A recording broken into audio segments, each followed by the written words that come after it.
Well, hey, this is your old friend Homer down on the farm. How y'all doing? Listen, I want to say hey to Cousin Norval and Cousin Buster. Hope y'all are doing good.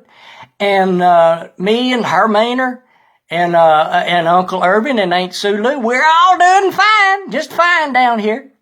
And listen, we were after supper the other day. We were sitting out on the porch and sipping some iced tea. And we got to talking about old Bilbo Eugene Frobush.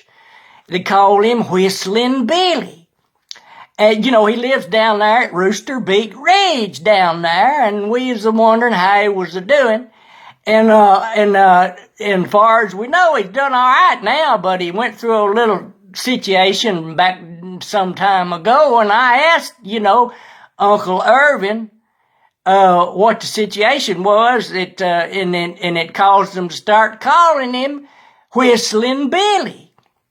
Whistlin Billy, yeah.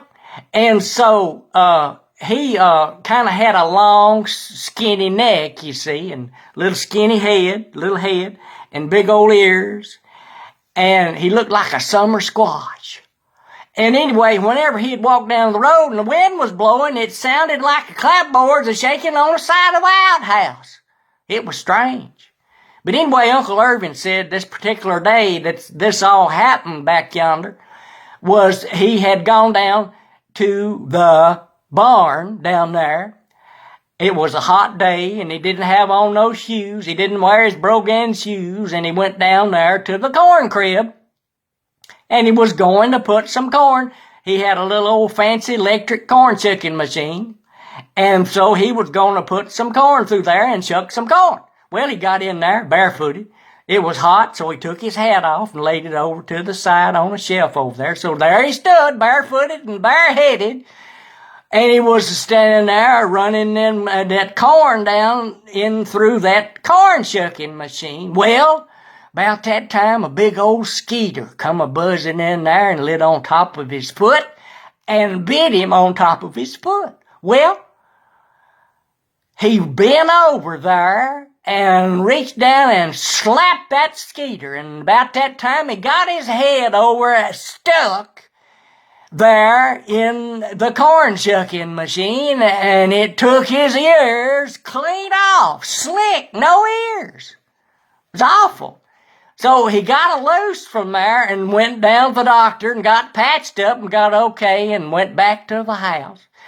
And he noticed that he thought he was going blind, couldn't see. And he figured out, because he didn't have no ears, when he put his hat on, it had dropped down over his eyes and he couldn't see, and that's what it was.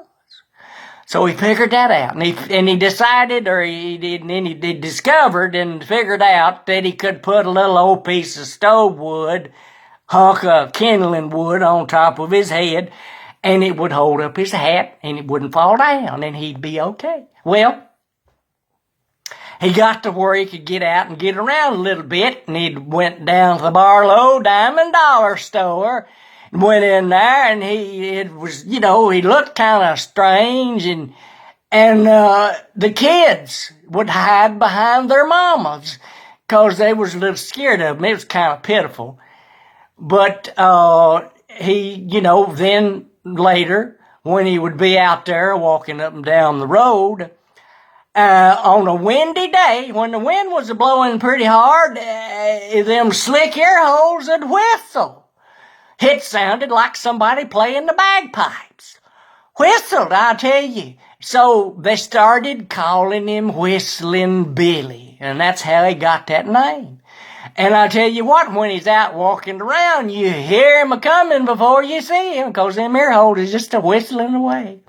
Strange, That's what Uncle Irvin said. Uncle Irvin said it, and if Uncle Irvin said it, it's got to be true, don't you know? But anyhow, that's the story. Whistlin Billy.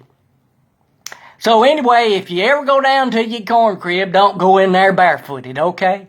But anyway, just wanted to say hi and hope y'all are good. Y'all be careful and be safe, and we'll talk at you later, okay? Bye.